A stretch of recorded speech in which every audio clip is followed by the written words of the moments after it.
अस्सलाम वालेकुम आज बनाओ अस मजेदार मसाल चोट मसाल चोट छे सारी खेवनी तो अमे ब्रोह ते मे अख मसाल चोट तय सत शेयर करमज तो अजिच मसाल चोट बनाओ अस अथ चोचि तो वमेद थी तह यह मसाल चोट पसंद तो पक्यो करो शुरू मे कड़ कवल थमज रातस वजन बापत तो पूर रातस यह आबस मज थयित वन तैयार तो मे प्रेशर कुकर किस बानस मज यह आब लीटर तो अथ मज त्रो यह वजन कड़ तो बे त्रोस यह नून चमच ओड बे त्रोस लिद्र प्यूता बे त्रोस यह दान वल तो बादान पाउडर ओड चमच तो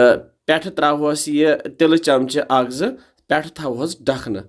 तो डखन थयित थो बह गैसस पे तो दिमो स्टीम या दिमो 8 to 10 सीटी यूत काल यह पूर सेन तो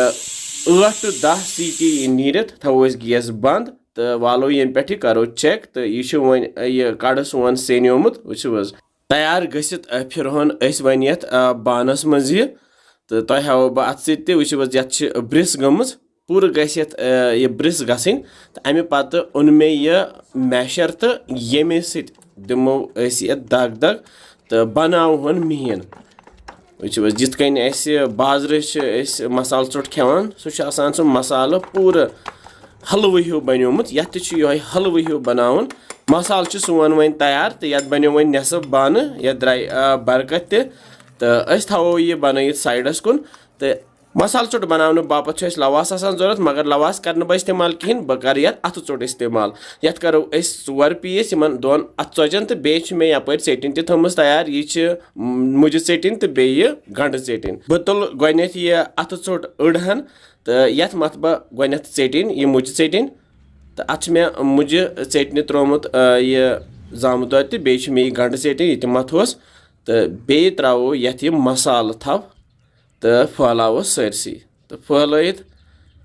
वन यह वटन तो बह वट ये गोल गोल तो तैयार सन मसाल चोट यह थो बह ये प्लेटस पे लगित यह गई दयम